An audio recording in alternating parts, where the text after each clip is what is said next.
Hi and welcome to Cold Calling, the show where we look at current events through the eyes of fellow Polanders. Today I have the pleasure once again to welcome Daniel Gleichgewicht from New Eastern Europe, the essential magazine on info about Central and Eastern Europe, the former Soviet bloc. Hey Daniel, glad to have you on the show again. Hi Daniel, good to be back. Every once in a while there are events that shake the status quo. 2020 has been a year where this has been happening a lot. And today we want to look at what's been happening in Belarus, following the recent elections and the turmoil that ensued the re-election of Alexander Lukashenko, the first and only president in the history of the state of Belarus. So let's dive right in. Look at our first snippet. This is from Euronews.com, and it says that Lukashenko was declared the winner of the election with 80% of the vote. But the European Union says it does not recognize the results of the election. What do you think, Daniel? Do you buy it or deny it? Well, I think the Belarusian people themselves have, in recent weeks, since August 9th, the election date, they've shown remarkable courage coming out onto the street in masses, showing that the 80% are, perhaps they are the 80% and not Lukashenko. For the last 26 years, we've become used to this pattern where Lukashenko wins very big, landslide election win. There's some limited protests by the old opposition, the old guard, a very tired group with the same flags as we see now. But something changed already ahead of the election this time around. It's almost as Lukashenko believed in his own spectacle, in his own theater, allowing candidates to register, to create long lines. This was very new. But then, of course, a majority of the candidates ended up in prison anyway. Then what followed was an election like in previous years. That was neither fair nor free. There were very few international observers present, and almost half of the ballots were done ahead of the election. So it was very, very hard to check the real numbers on election day, because many of the voting stations had just gone empty. They didn't have any more ballots to give, apparently. So this was probably the main way they falsified the election as well. And now, as you mentioned, the European Union has reacted quite strongly. They've returned to sanctions, which were previously lifted for a while in the hopes of getting closer relations. But these sanctions are very limited. They're just aimed at certain characters inside the regime. It won't hurt the economy because, of course, Belarus, the Belarusian people would be the main party hurt in such a scenario. Speaking of the opponents that Lukashenko faced during these elections, the main opponent, the leader of the opposition in the eyes of many, is Svetlana Tikhanovskaya. She's an interesting character because she actually stepped up to stand in her husband's place as the opposition leader after he was jailed. She then became enormously popular to the point where she became a symbol for freedom and independence from the regime. She is now in exile in Lithuania, and in a recent interview with the BBC, she had this to say. I just can't step away now because, I became like a symbol of freedom. I understand that I'm not a leader. I can't lead all my people behind me because I'm more frightened than anybody else among them. But I just can't give up. So, Daniel, do you buy it or deny it?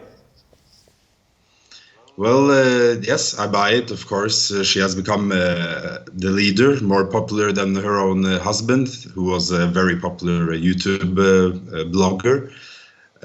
Some have criticized her decision to go into exile in Lithuania, while others have commended her, taking into account the pressure that she was probably under. Tikhanovskaya was never supposed to be the main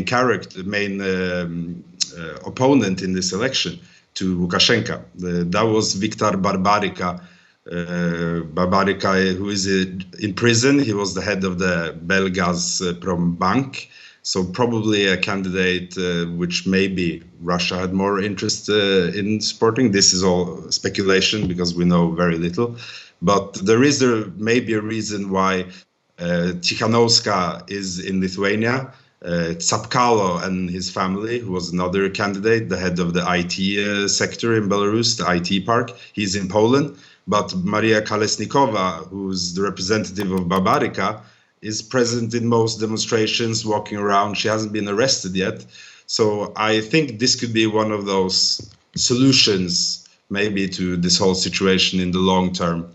If Lukashenko finally understands that his reality isn't possible to uphold anymore. People in the West assume often that these protests are a cry for closer relations to the EU. Yet many experts don't think that this is as clear-cut as it seems. In our next snippet, which is taken from New Eastern Europe, the article "Belarus is not Ukraine, a radically different game for the EU" states that if democratic forces are not able to provide quick answers to the economic issues in the country, a Russian option will probably not be viewed that badly. What do you say, Daniel? What's the relationship here between Russia and the West, and do you buy this statement or deny it? Of course, the economic situation must be a part of why people are protesting, because the relationship between the people and Lukashenko has been based on this kind of a social contract, and this social contract started to become upended with his horrible response to the coronavirus, which was a laughingstock in the entire world, how the Belarusian regime faced the new threat. And of course, the economy is also hurting when it comes to if it's a call for Belarus to become more Western. I think people should be very, very careful. The comparisons, you're allowed to compare it with Armenia, with Ukraine 2014, even with Poland in the late communist times. But in the end, it is its own thing.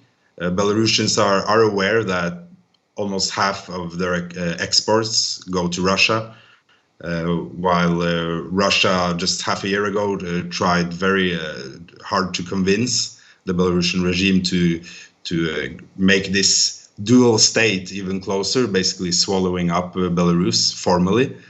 And here you can find a comparison with Lukashenko behaving like Jaruzelski a little bit during martial law in Poland, saying that if he doesn't act and use force against the people to put them in place and everything, then Russia will come in. But from the Russian perspective, it's happening. Everything is happening on their front porch. But at the same time, it's important to mention the protests in Khabarovsk happening in the very back, in the far east, where we're going into now the 40-something day of protests, where Russia also hasn't sent a clear message hitting down on it like in Belarus. So maybe Russia and the Kremlin has learned a few things after their costly escapades into Syria, into Ukraine, that perhaps they can do things differently. They also don't like Lukashenko, so this could be another reason why they're waiting to see if the power of the people really can get him out.